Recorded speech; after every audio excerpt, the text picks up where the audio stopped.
The stars were quiet until the signal came. It started as a faint pulse from the edge of the galaxy. One simple message echoed across communication bands, repeating again and again. Help, under attack, please, anyone. Most star nations ignored it. Some feared it was a trap. Others didn't want to risk their ships. Silence followed. Entire star systems looked away, pretending they hadn't heard. But Earth did not.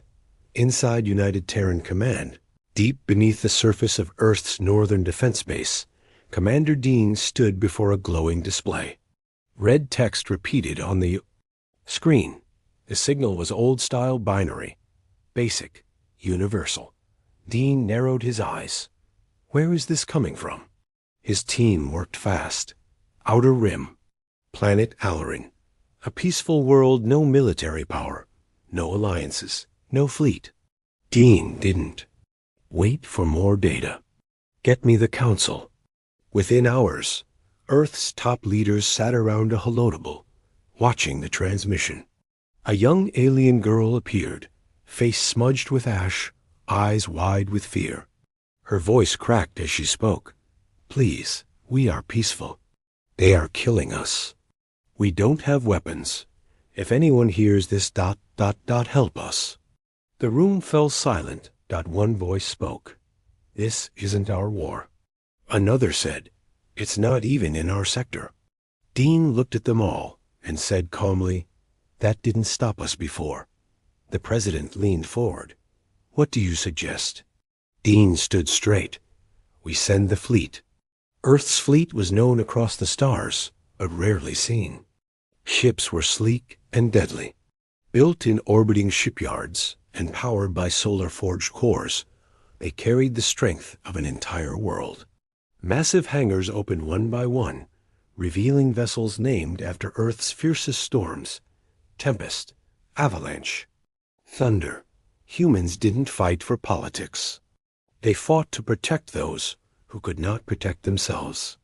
Earth had been a death world once, shaped by pain and survival. But its people had learned empathy and never forgot the meaning of a cry for help. Commander Dean walked across the yaw. Launch deck. His officers stood ready. One of them, a young pilot named Liam, saluted. Sir, all systems green. Fleet Omega stands by. Dean nodded. We're not going to invade. We're going to save lives. But if they get in our way, burn them. The order spread like fire. Across Earth, families watched the news. Warships rising like thunder from the skies. Marines boarding transports. Engineers locking down systems. AI systems blinking to life that the people didn't protest. They understood. The message wasn't just to the stars. It was to humanity's. Soul. Above the Earth, massive carriers entered warp alignment. Plasma drives roared. The countdown echoed in a dozen control rooms.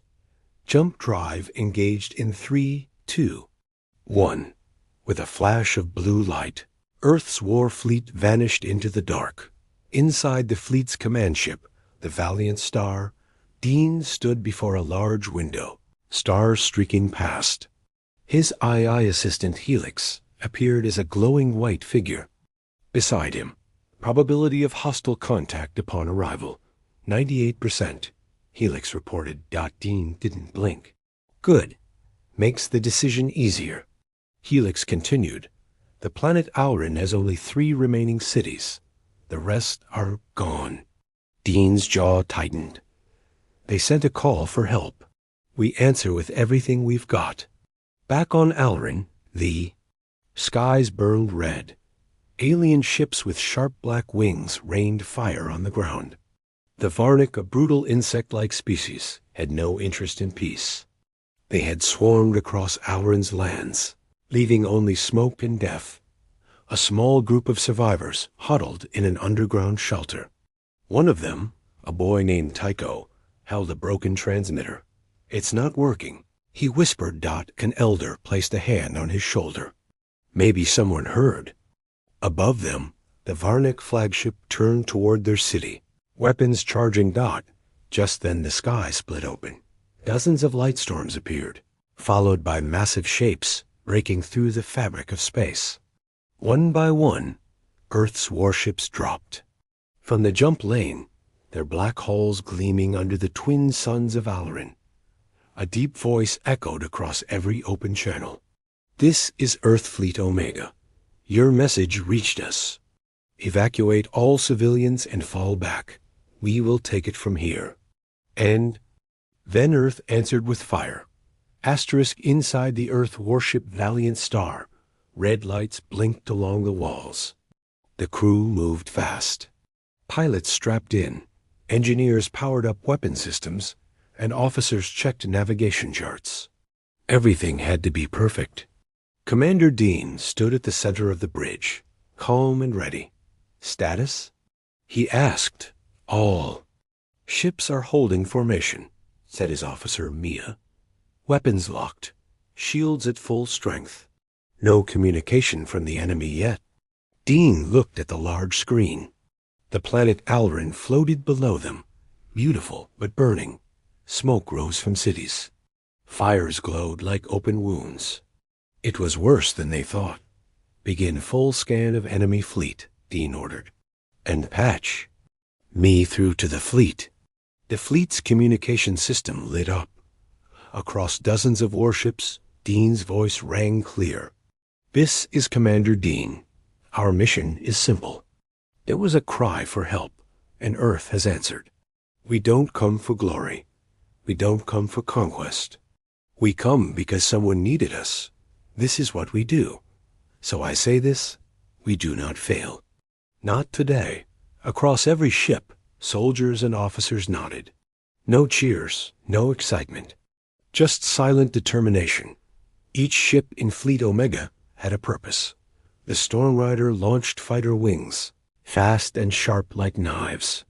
The Iron Veil carried heavy railguns that could pierce enemy hulls from across space. The Solar Hammer, a dreadnought, moved slowly but could crush a fleet a lone dot in the engine rooms. Technicians monitored heat levels. Plasma cores glowed blue, humming like distant thunder. Ammunition belts were loaded. Missile pods clicked shut. Shield coils lit up like angry halos dot in the hangars. Rows of Marines lined up. Each one wore black armor, marked with Earth's crest a silver circle with 3 stars. They carried rifles, knives, and pulse grenades. One squad leader, a woman, named Lex, checked her gear and looked at her team. "Remember why we're here. Civilians are still alive down there. We get them out, we clear the path, and if anything stands in the way, ... She didn't need to finish. The Marines nodded. Helix, the AI assistant, appeared beside Dean again. "Enemy fleet consists of 47 confirmed ships in orbit," Helix said. "They're holding position, possibly scanning us. Their weapons are active." Dean studied the data. The enemy Varnig-class ships were fast and aggressive, but they were built for fear, not endurance. "They're expecting a weak response," he said quietly. "They don't know what we are."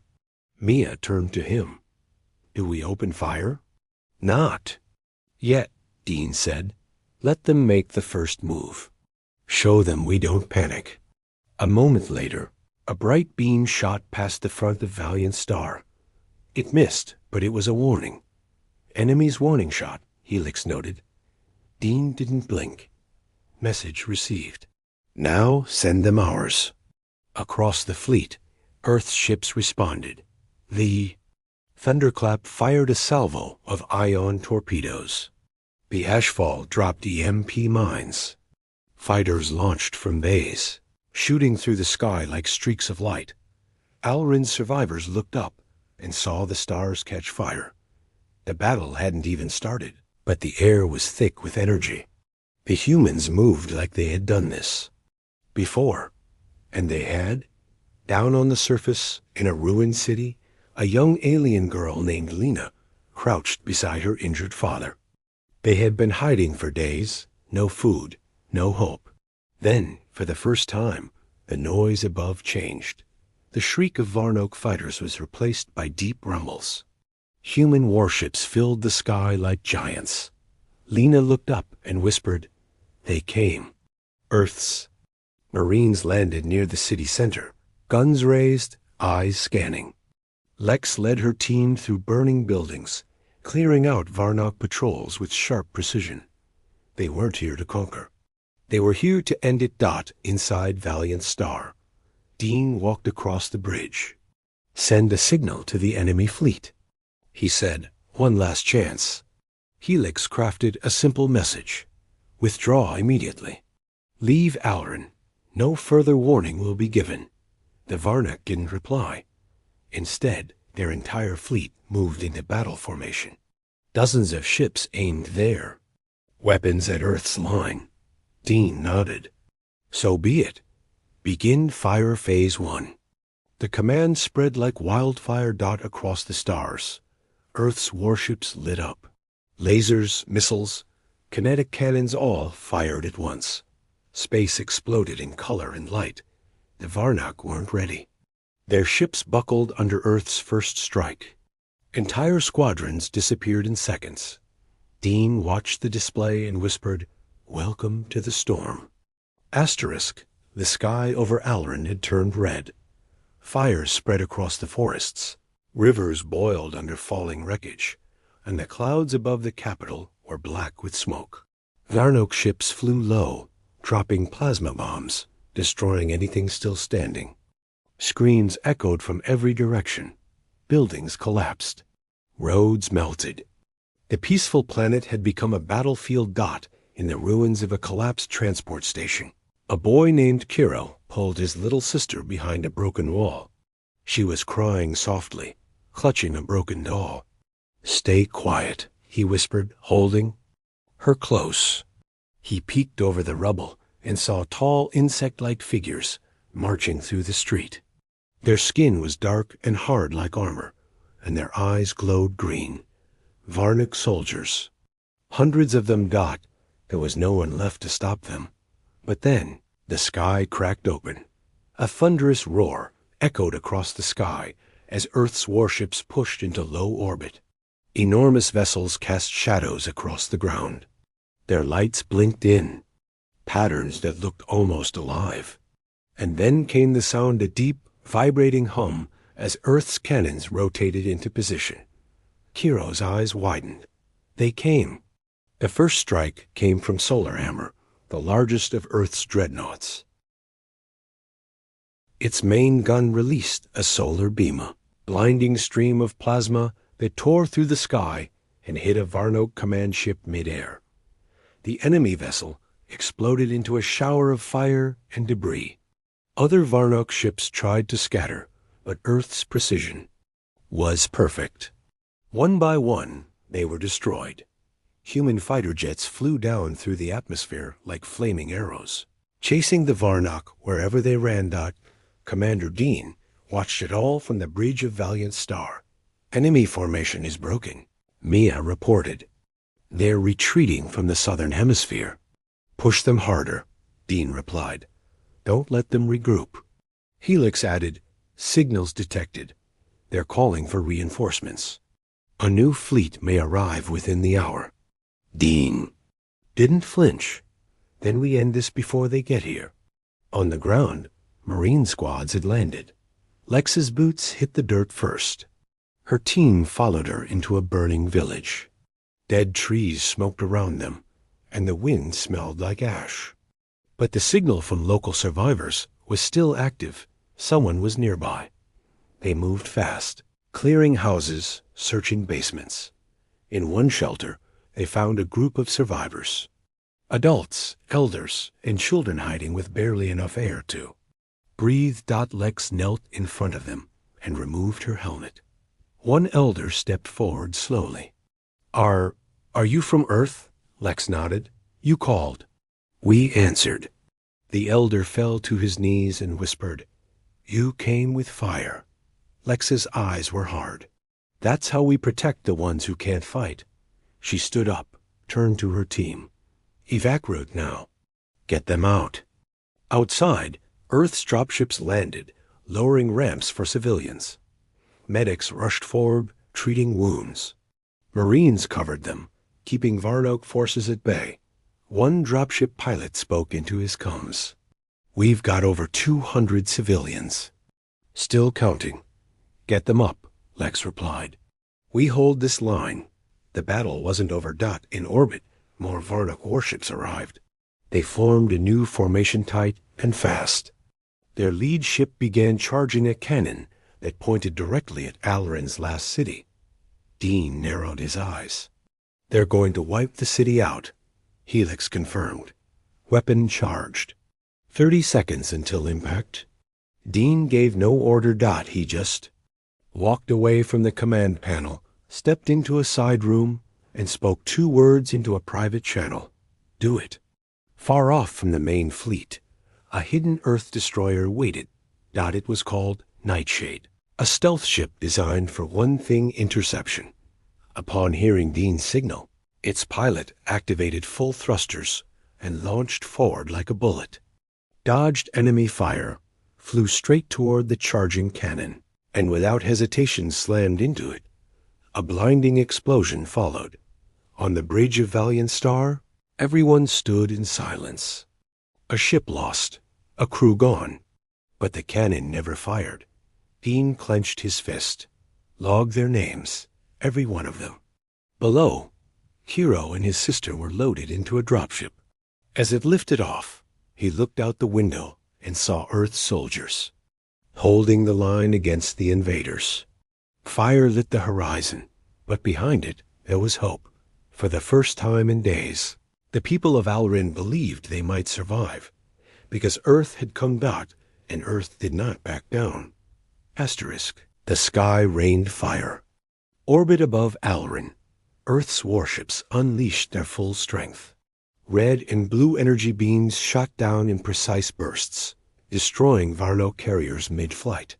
Giant kinetic rounds fired from railguns zipped through space and pierced through enemy hulls like paper.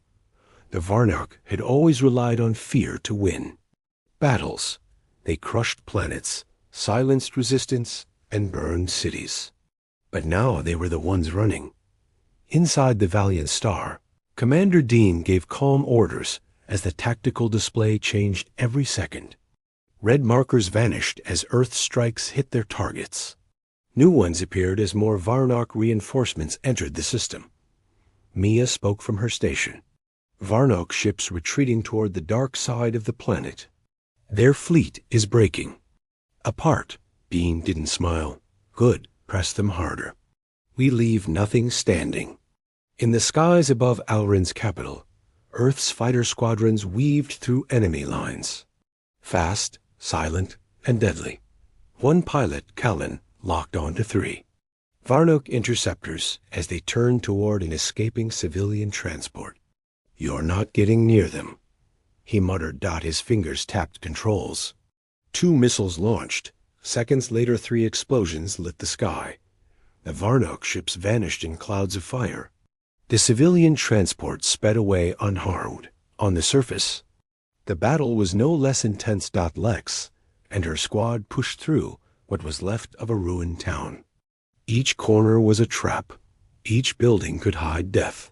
But the Marines moved as one. Sharp, practiced, and deadly. Varnoak soldiers charged out of an alley, screeching, firing plasma bolts.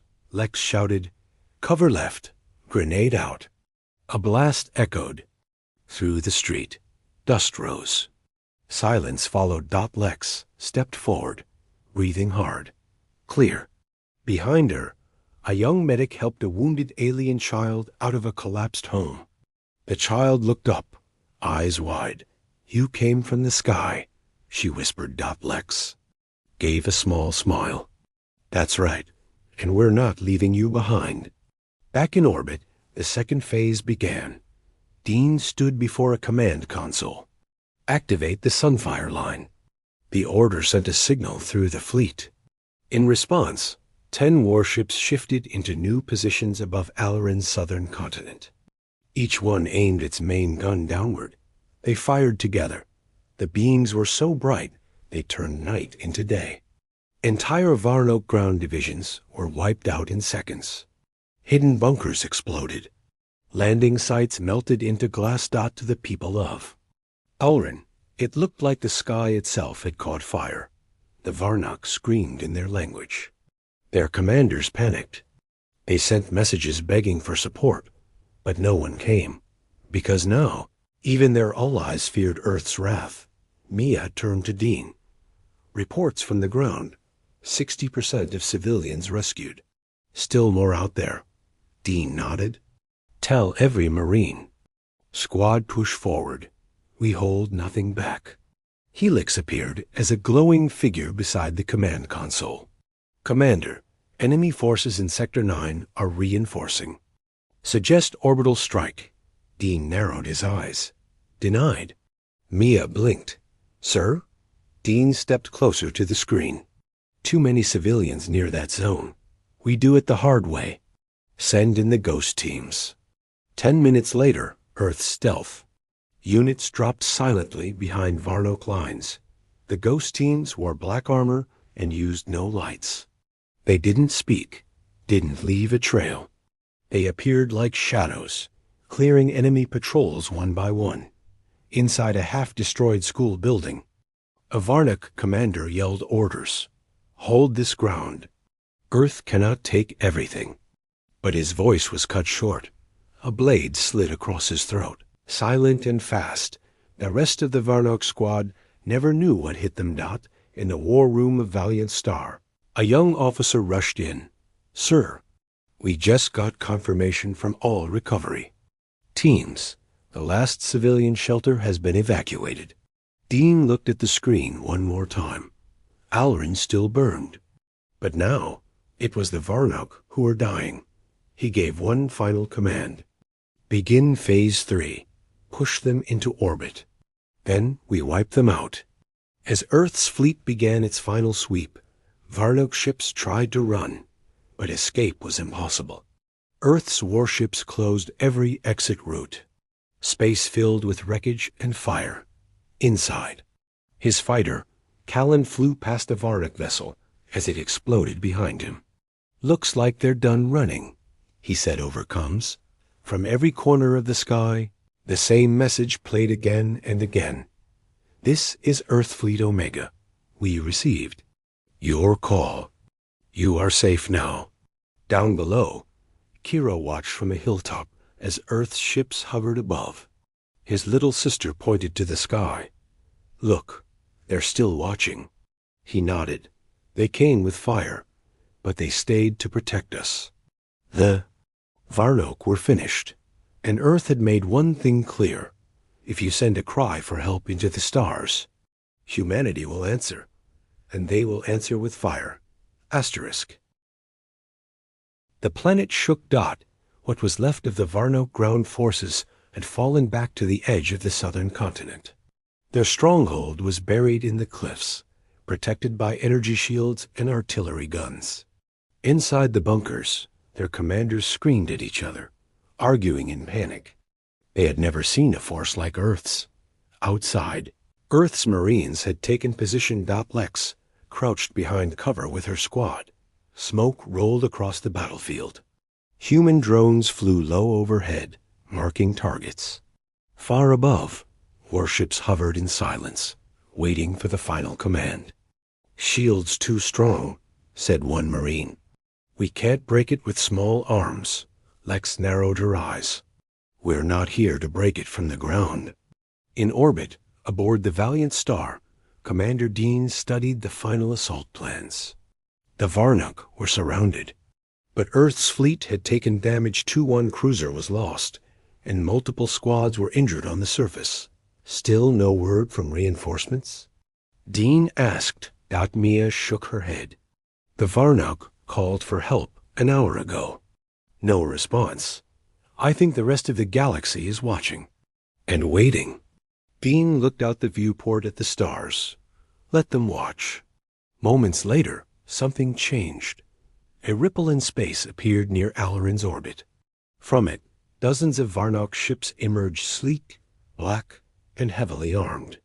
Their emergency fleet had finally arrived. They came in fast, weapons hot. Dean didn't hesitate. All units shield line forward.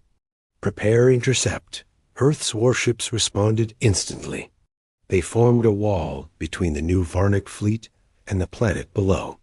Fighters launched in waves. The sky above Alrin turned into a battlefield once more. Helix appeared beside Dean.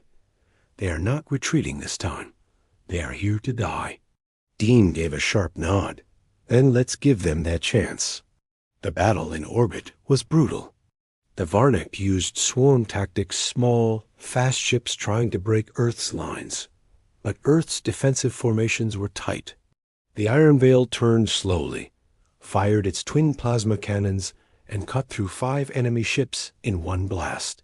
The Storm Rider launched interceptor drones that hunted the Varnook like wolves. Pilots maneuvered through chaos, chasing enemy ships through clouds of fire. On the surface, Lex's squad received the update. Varnook reinforcements in orbit. Lex raised her rifle. Then we hit the shield generator now before they regroup.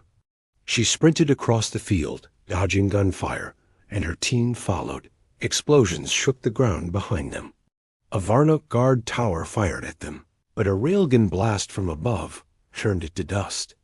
The squad reached the shield dome and placed charges along its base. Ready to blow. One Marine said. Lex spoke into her com. Command, charges are placed. Give us some cover. High above, Dean responded. Acknowledged. He turned to Helix. Time for Phantom Wing. Across the other side of the planet, a hidden group of Earth warships moved into position. They had been waiting for this moment.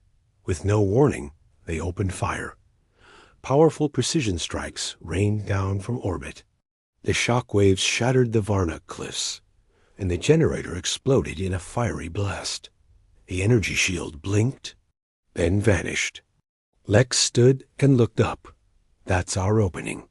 Meanwhile, the Varnook flagship in orbit moved forward. It was massive, larger than any in the system.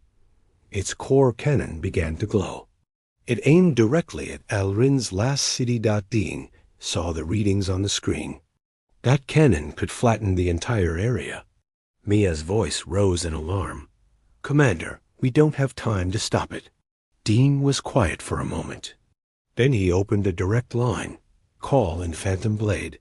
A single Earth destroyer responded. Fast, heavily armed, and cloaked in stealth. Phantom Blade had been hidden behind Alrin's moon. It broke stealth, pushed full speed, and launched every weapon it had. The Varnook flagship turned too late. Explosions ripped through its side. Massive ship cracked apart and fell, burning through Alrin's sky like a broken collet. The cannon never fired. Back on the surface, Lex's team charged into the Varnook bunker. Room by room, they cleared the tunnels. The enemy was disorganized. They had lost their command, their ships, and now Hope. Lex reached the central command chamber. A Varnook officer, injured and bleeding, raised his weapon. She didn't flinch. One shot ended it. The stronghold was theirs. On board the Valiant Star, Helix gave the final report. Varnook forces defeated. Ground resistance neutralized. Orbit is secure. Dean let out a slow breath. Send the message to the galaxy. The signal was simple. Earth responded. The people of Alrin are safe. The invaders are gone. You may now return to watch your stars in peace. There was silence over Alrin. Not peaceful silence, but the silence after chaos. The kind that settles when the screaming stops, when the smoke thins, when nothing else is left to burn. The Varnook were broken. What was left of their ships drifted in orbit, burning, split or turning to ash. Earth's fleet stood firm, not a single ship retreating. Their formation was still tight, their guns still warm. The stars reflected off black metal hulls, making them look like shadows wrapped in FIRELIGHT. Commander Dean stood at the center of the Valiant Star's bridge, quiet and focused. The battle was over, but he wasn't ready to rest. Helix's voice echoed softly. No Varnock ships remain in system. All resistance on Alrin is finished. Dean looked to Mia. Any word from the council? Still watching. Still silent. Dean nodded once. Let them stay silent. They had their chance to speak before. Across the planet, Earth's Marines swept the last zones. Lex and her squad moved through what had once been the Varnock's control center. The corridors were wide and dark, littered with shattered consoles and dead invaders. The walls were scorched. Everything smelled like melted plastic and smoke. Lex paused beside a data terminal still sparking. Download what's left, she ordered. One of her team connected a portable scanner. They were planning to expand past Alrin. This wasn't just an attack. It was the beginning of a war. Lex tightened her jaw. Not anymore. She stepped outside. The air was heavy, but clearer than before. Dropships hovered in the distance, carrying supplies and medical teams to help civilians. Children ran to meet them. Some still cried, some smiled. But all of them were safe now. In orbit, Earth's support ships began deploying aid packages, water, food, medical supplies, and repair kits. Engineers descended with tools and drones to help rebuild power grids and shelters. And they didn't ask for payment. They didn't wave flags or record speeches. They just helped. That's what shocked the galaxy the most. Far beyond Alrin. The Varnock home system received the news. Their generals listened to the transmission in stunned silence. This is Earth Fleet Omega. The planet Alrin is free. The invaders are gone. You do not need to send more ships. We will not be forgiving next time. Panic spread. Orders were shouted. Some Varnock leaders called for vengeance. Others began preparing evacuation plans. One truth had been burned into their minds. Earth was no longer a distant name. It was a force. On the Valiant Star, Dean met with his top officers. Our orders? Mia asked. Do we return home? Dean shook his head. Not yet. We stay until the last civilian is safe. Until their cities are standing again. Until the stars above them feel calm. Helix chimed in. Other systems have started sending messages. Offers of thanks. Requests for contact. Dean glanced at the console. Now they answer. Some are asking, Mia said slowly, if Earth will take a seat at the Galactic Council. Dean didn't laugh. Let them ask. Let them wonder. But we don't need their chair to protect the innocent. Later that night, under a sky still faintly glowing from the remains of battle, Lex sat with a group of alien children around a fire. They had found a box of music chips. One girl played a soft melody through an old speaker. Lex didn't understand the lyrics, but it was beautiful. The children looked at her with wide eyes. Are you leaving soon?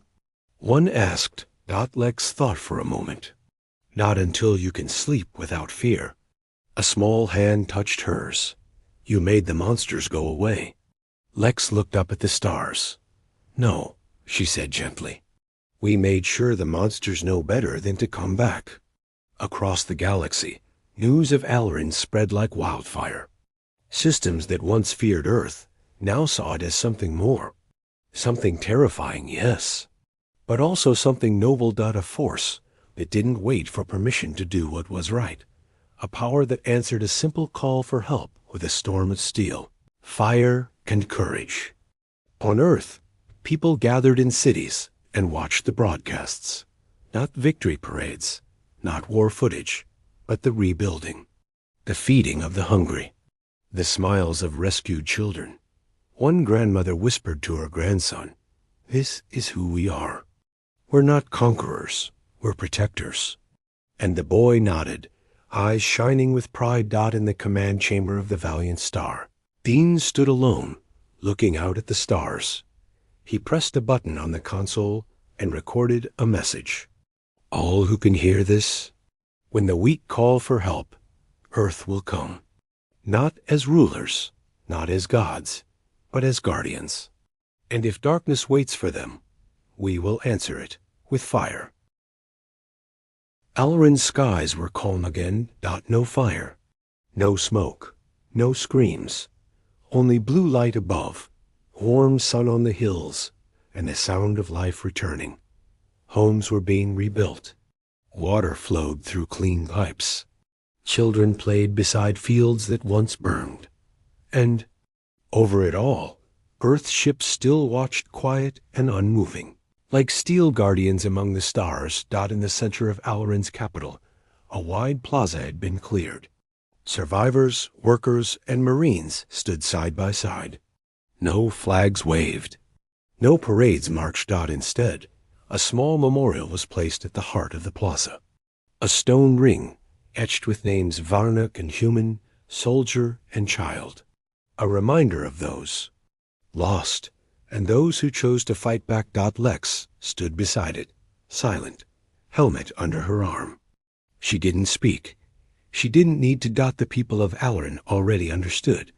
She was one of the reasons. They were alive. High above the planet, in orbit, the valiant star prepared for departure. The Earth fleet had stayed for weeks, long after the last Varnak signal vanished, long after the food ran out. They had stayed because Earth had made a promise. Dean stood by the large, viewing window. The stars stretched out ahead. Mia approached. All civilian shelters have been rebuilt. The council sent a message. Finally, Dean didn't turn. What did they say? They want Earth to send a representative. They want to talk. About peace, about cooperation. Dean was quiet for a long moment. Then he said, "Let them come to us." Elsewhere across the galaxy, stories spread like wildfire. Ships carried tailies of Earth's war fleet, arriving from the void, striking like lightning, burning through enemy lines, saving a peaceful world with no demand for payment or power. Channels replayed the same scene. Earth's fleet entering the sky above Alrund silently, powerfully, and changing the course of history. Elders told their children.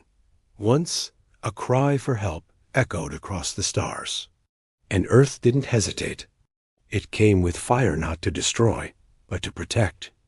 In the deepest parts of Varnak space, leaders met in silence. The damage was worse than they imagined. Entire fleets gone, bases destroyed. And worst of all, their enemies had found hope. The Varnak feared what would come next. Not just from Earth, but from every world that might now rise, inspired by the strength of one answer. For the first time in generations, the Varnak did not speak of war, that they spoke of defense. They spoke of fear. Back on Earth, in the Terran Command Hall, crowds gathered. To hear the official report, Dean stepped onto the platform. He looked across thousands of faces, young and old, soldiers and civilians. He didn't speak of victory. He didn't speak of medals. Instead, he said only this: they called for help, and we answered. That is what it means to be human. The room stood still in silence, then erupted into thunderous applause, not because of war, because of what Earth had chosen to become. Far away, on a quiet hill overlooking one of Alrund's rivers, Piro sat beside his little sister. She held a flower in her hand and hummed a tune she'd heard from a human soldier. "Are they gone?" she asked softly. Kiro nodded. "Yes, the bad ones are gone." She looked up. "Will the sky burn again?" He shook his head. "Not while Earth watches it." She smiled. In deep space, long after the fleet left, one final beacon was placed near Alrund's moon. A simple message pulsed through space in dozens of languages. To all who hear this, Earth answered the call. And if you need us, we will. Again. The galaxy would not forget. Not the fire, not the silence after. And not the shape of hope that came from a distant world, when no one else would.